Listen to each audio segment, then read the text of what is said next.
places around the world than any other branch. And you play with a good outfit, pal.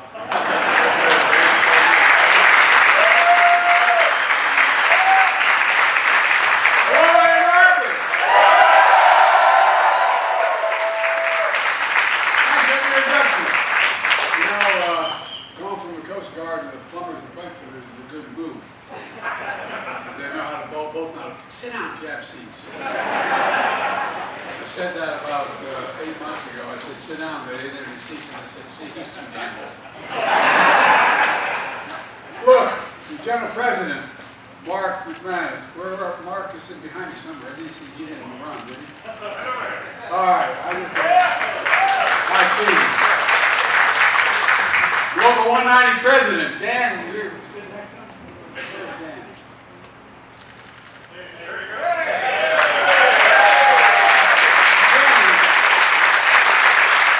You're allowed to deal with this, you know, man. You're trying to avoid us, I get it.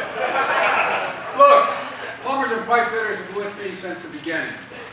For my whole career, I've either been too young or too old, never in between. I got elected when I was 29 years old.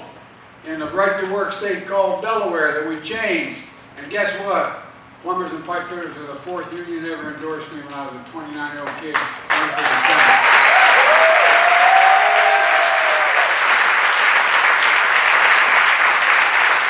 Mark flew over from Washington with me on Air Force One along with the great national labor leaders, Brent Booker of the Laborers. Brent?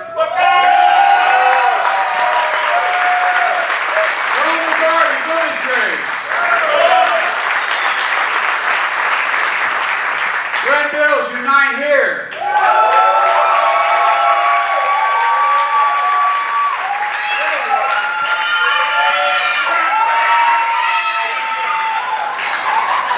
By the way, we were talking about Gwen and I on the plane. She flew out with me. You know, I've heard the word, my dad used the word more than any other adjective, dignity. All these workers bust their neck. They provide our ability to sleep and walk and work and do anything. And they deserve to be treated with dignity. And that's the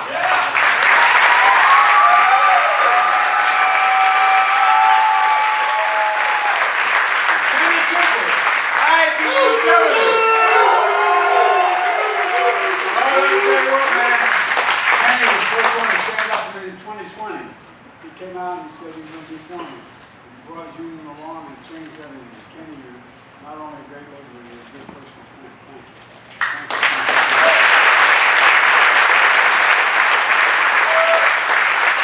Not that it matters to you, it mattered a hell of a lot to me. The first union that ever endorsed me as a 29-year-old kid. When I got elected, I wasn't old enough to be sworn in. I had to wait 17 days to be eligible. But guess what?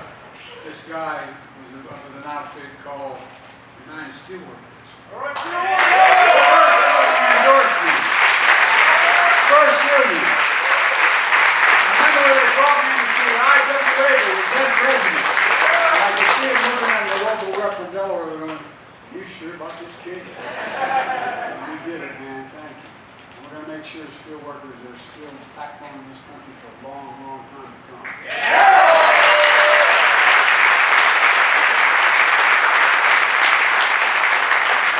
Great way to cap off a Labor Day week.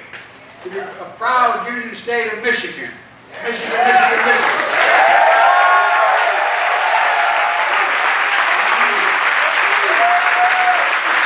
It's always great to meet your dear friend Debbie Dingle. Who's a great friend.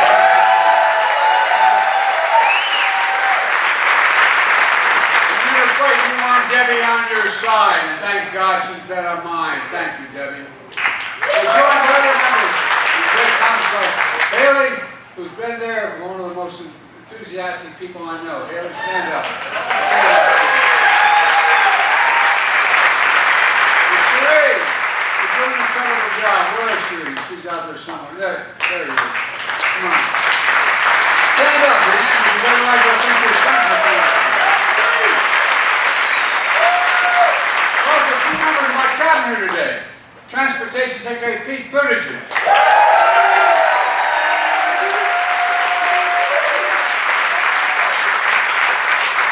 And Acting Labor Secretary Julie Sue.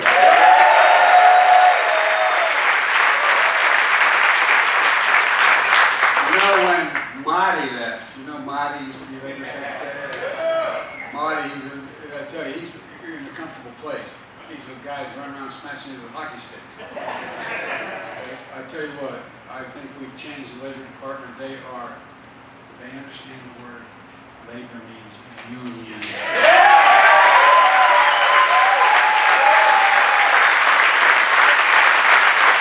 They make this administration the most pro-union administration in the history of the United States of America. That's how it's going. Hey.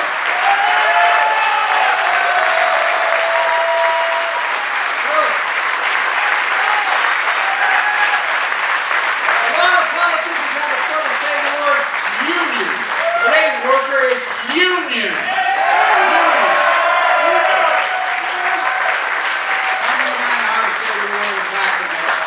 You know a simple truth. Wall Street did not build America. The middle class built America. When I started saying this years ago, the press looked at me like I was nuts, but guess what? I may be nuts, but I'm right. Not only did the middle class build America, you built the middle class! That's a fact. Labor union built the middle class.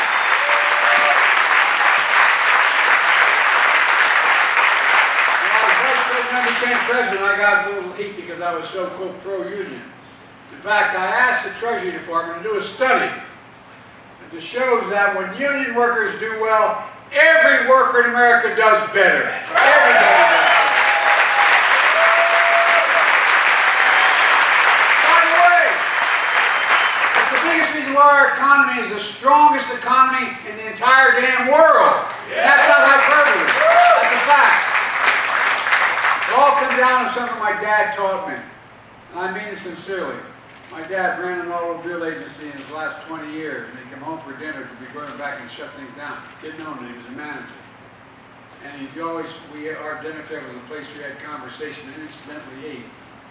My dad had an expression, he said, "Joey, a job," and I mean, give me my word to this. He said, "A job is about a lot more than a paycheck. It's about your dignity. It's about your place in your community.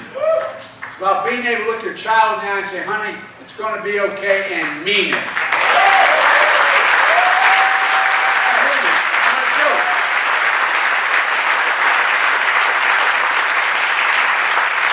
The guys in the other team don't know what the hell it's all about. They don't understand the word dignity. A good job. A job you can raise your family on. A job you can get without leaving your hometown. Without a college degree. I don't know how many times I've traveled across this country as a senator for 374 years. I'm only 40, but I was there 36 years. But look, I'm serious. As I travel the country, how many times did I hear, and all the rest of you hear, labor people working in other parts of the country, where, "Mom, Dad, I can't stay. There's no jobs for me." You got a job, Mom, Dad, but no place for me. How many times do people have to say that? They move. Look at how many communities have been abandoned, left behind, whether they're red or blue, Democrat or Republican.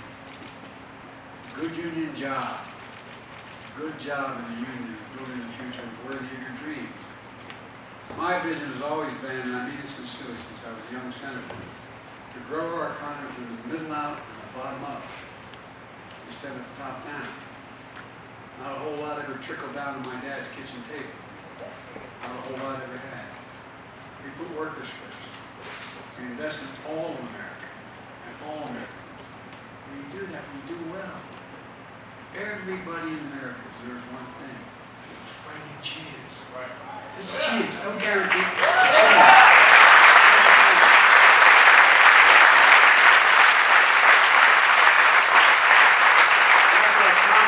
So proud of our record. The greatest job creation record of any single presidential term in American history, because of you. Earlier today, we learned the economy created another 142,000 jobs last month.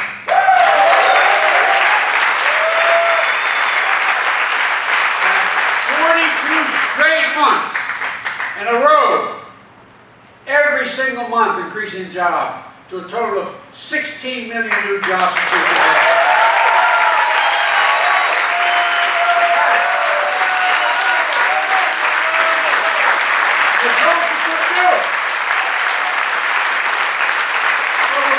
million jobs in construction and manufacturing.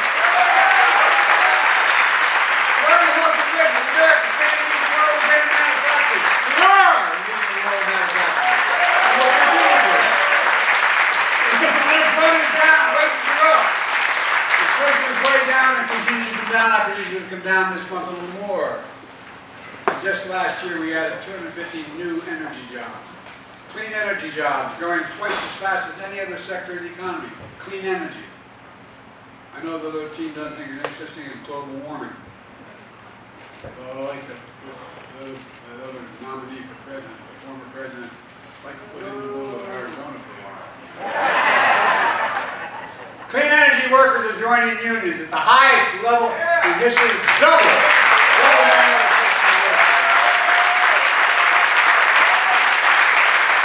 section of the world. When I think climate, I think jobs. Good paying union jobs.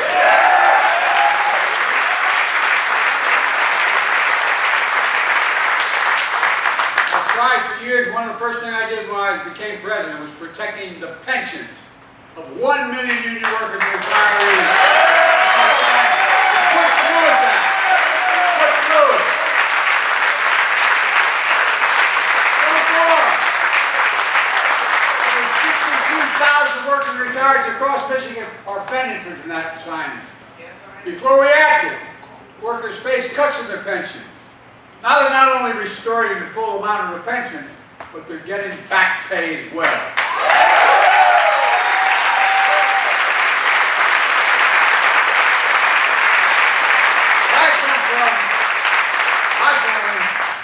Making them whole again. It's a big deal, but let's be clear. Every Democrat in the Michigan delegation voted to protect those pensions, led by Debbie and others.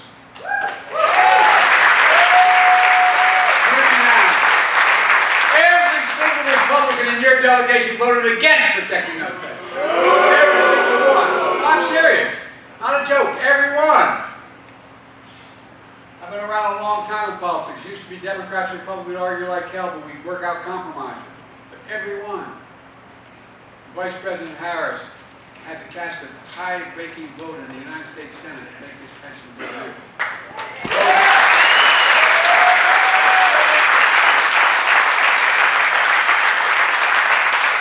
We talked about it a while, but we followed up with another big deal, as Barack used to kid me about.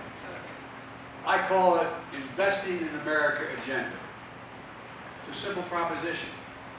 That includes our law, rebuilding America's infrastructure, fixing, as your governor said, the damn roads.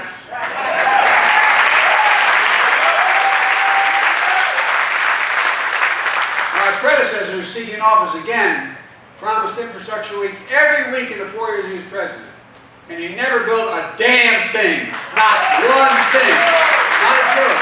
Not one. Crown and I have made sure Michigan receives so far, $10 billion, $900 million. 2,000 projects so far. Roads, bridges, moving lead pipes from homes and schools, clean drinking water, delivering affordable high-speed internet to every Michigander. And the number's still growing. We're just getting started.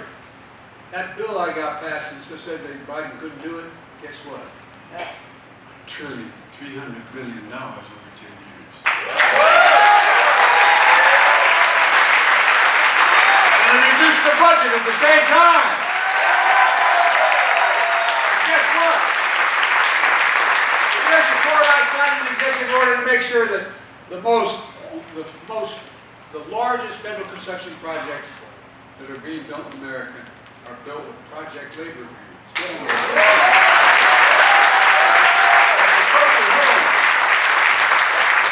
A project labor agreement is that the contractor, the subcontractor, the unions put in place the conditions for the construction before it begins.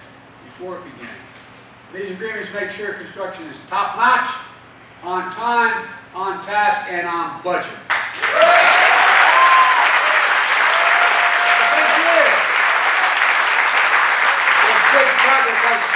Up in the Upper Peninsula, that your two great senators, Debbie and Gary Peters, are instrumental in delivering. We're investing $693 million to build better locks, accommodate bigger shipping vessels, carry more products to market, get them there cheaper, and throughout the Great Lakes. It's already created hundreds of jobs, hundreds of union jobs, and more to come. Here's another big deal. Buy America. It's been the law of the land since the 30s, when the Republicans at the time under Roosevelt were trying to break unions and allow the companies to come in and crush them, prevent them happening. They passed laws relating to union movements and how they could not be interfered with. Well, it also had a provision that no one paid much attention to, that every penny a president is authorized to spend on any project that the Congress gives the money for has to go to doing two things: hiring an American worker and using the American product. Only time you could not use an American product or an American worker is when there was one available and didn't have a particular product. Well, guess what? Guess what? It was honored in the alternative. Only about 20% of all the money we spent went to hiring union labor, or forget union, hiring American labor, and hiring using American products. Past administration, including my predecessor, failed to buy American. You know why? They went overseas for cheaper labor. They supported companies saying, no, I'm not going to think about it. Well, you said it better than I can. But here's the deal. They did. They sent it overseas because labor is cheaper and they didn't import the product. Not anymore. Not on my watch. Not on Congress watch either. We buy America. We're making sure that the project, building American roads, bridges, highways, is made in American project. Built by American workers. Creating a good many American jobs. In fact, I'm requiring many of these kinds of projects to pay Davis Bacon prevailing wage and sufficient pay for 1 million workers at a time. But many of these jobs don't require a college degree. In fact, Canada expanded registered apprenticeships. Remember when the company said, we'll take care of the apprenticeship program? As they say in Southern, you've done good with that, didn't you? Registered apprenticeship resulted in hiring over, just since we did it. Remember all the heat we got for doing it. Well, guess what? Hiring over 1 million apprentices since we came to office. 1 million. Just since we came to office.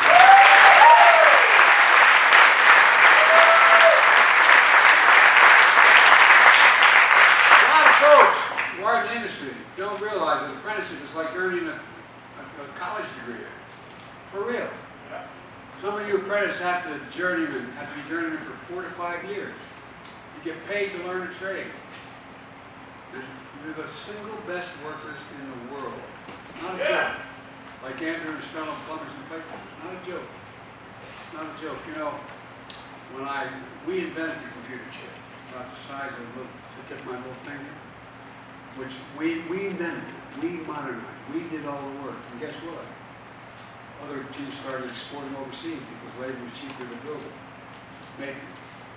Well, we ended up in a situation where I decided I was going to go start off. I went to people thought, even some of my staff thought I was crazy. I said, I'm going to South Korea. I'm going to talk to them about it because they're making a whole hell of a lot of these computer chips. And I met with Samsung. They ended up investing over $15 billion in the United States to build fabs, the first constructed facility, a lot of work there, a lot of prevailing wage for construction work, and then the so-called fabs. They're about as big as a football field, not a joke, and they in fact actually make the computers.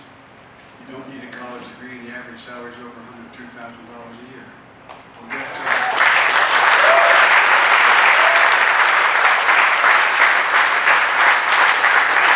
Samsung, why were they coming to now? By the way, it's well over $50 billion being invested coming from abroad. I said, why are you coming back to the United States? He said, simple reason. Not a joke. This is the president, chairman of the board said, because you have the most qualified workers in the world.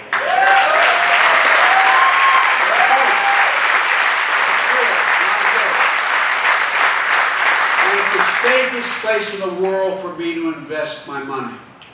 But here's the deal, guys. We're not going to see it for a little bit because it takes time to build those factories. None of them are open yet. But there are going to be millions of people working in those factories. And guess what? Once that starts, you're going to create entire communities around it. When you build a factory that has 500,000 people working in that factory and making good money, guess what? You end up building drugstores, movie theaters, supermarkets. You end up building communities around it. Small, I really mean it. By the way, 50% of all business in America is small business. Small business. Look, Common lives, I mean, we always believe that the National Labor Relations Board should be pro-labor. Well, that's what almost the big things we've done is appointing a National Labor Relations Board members who actually believe in unions and the right to negotiate.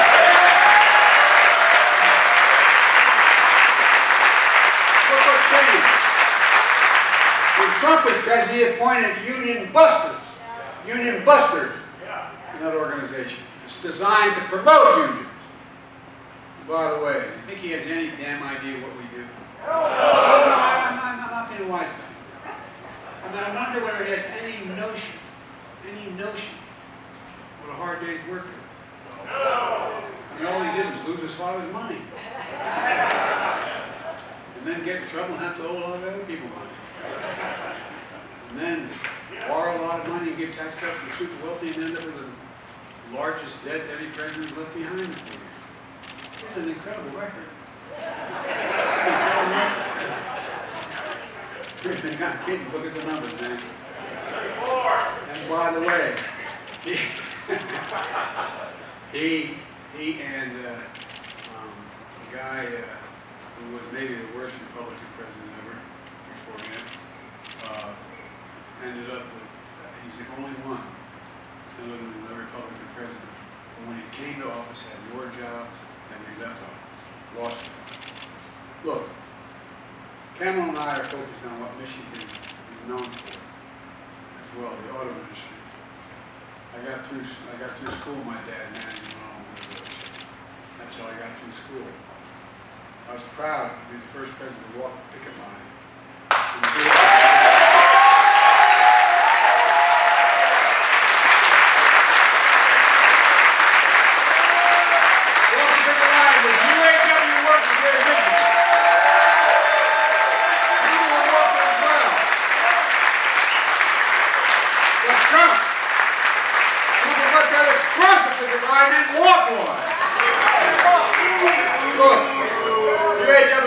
Wage increase has led to virtually every automaker across the country to raise wages as well.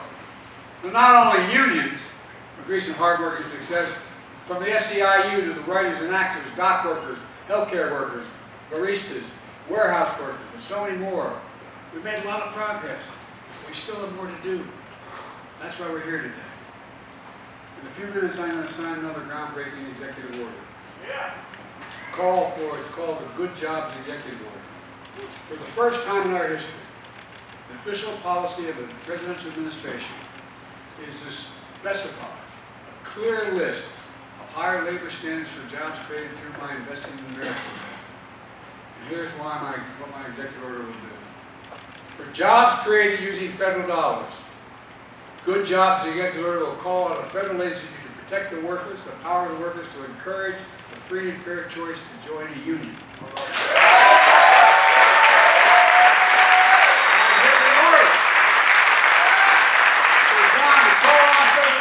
To include high labor standards and grants that we give.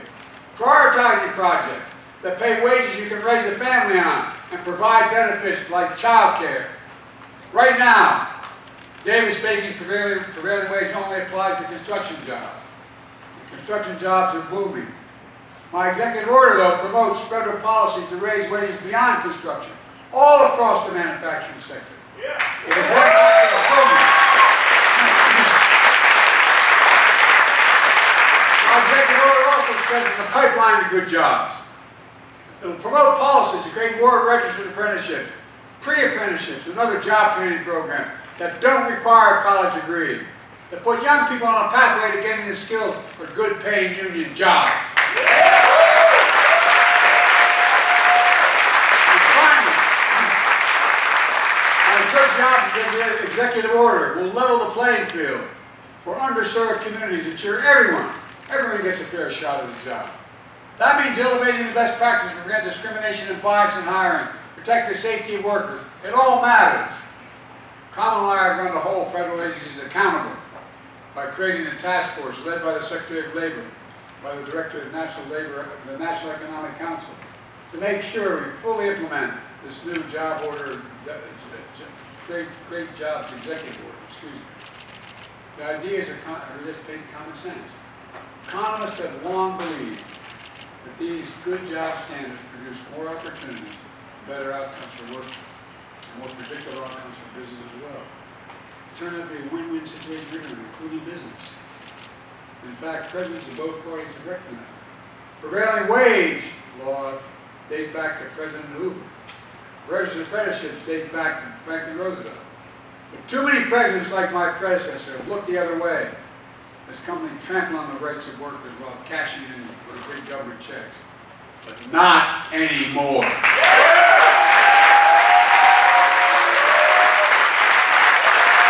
Today's executive order harmonized payment policy across the board for the support of good job standards.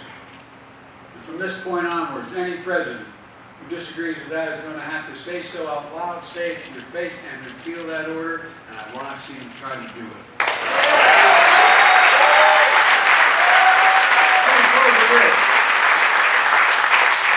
In 2020, I said one of the reasons I was running was to rebuild the backbone of America, the middle class.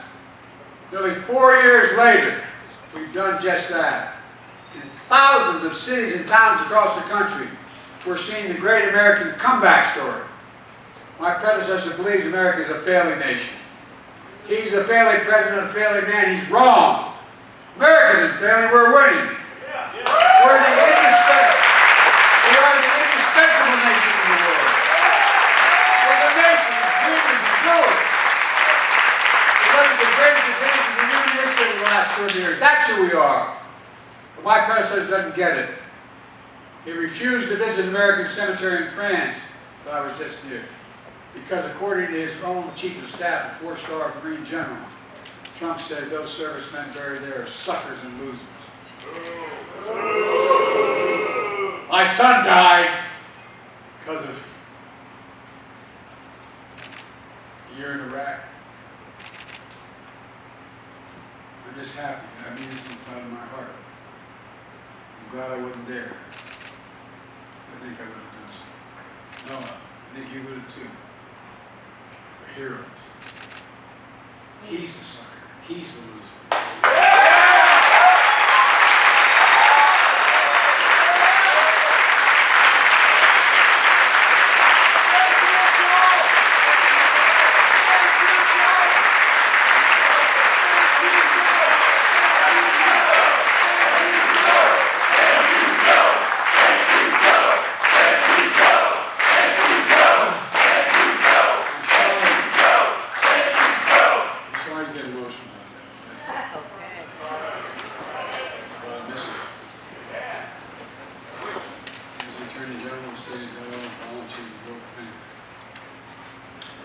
Our servicemen and veterans are heroes. You, the American worker, are heroes in this comeback story. You're the reason for the comeback story. Because of you, all those who came before, we're the only nation that's always emerged. Every single time. Check it out. Always emerged in American history. We've always come out of this stronger than we went in. Stronger than we went in. Because of you, and I mean it from the bottom of my heart, I've never been more optimistic about America's future. You just have to remember who we are. We're the United States of America. There's nothing beyond that capacity when we work together and when we fight. We're not going to go over and sign that good jobs executive order and keep it going, guys. You're saving the country. God bless you all. God bless you.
My grandfather Finnegan's house up in Scranton, Pennsylvania.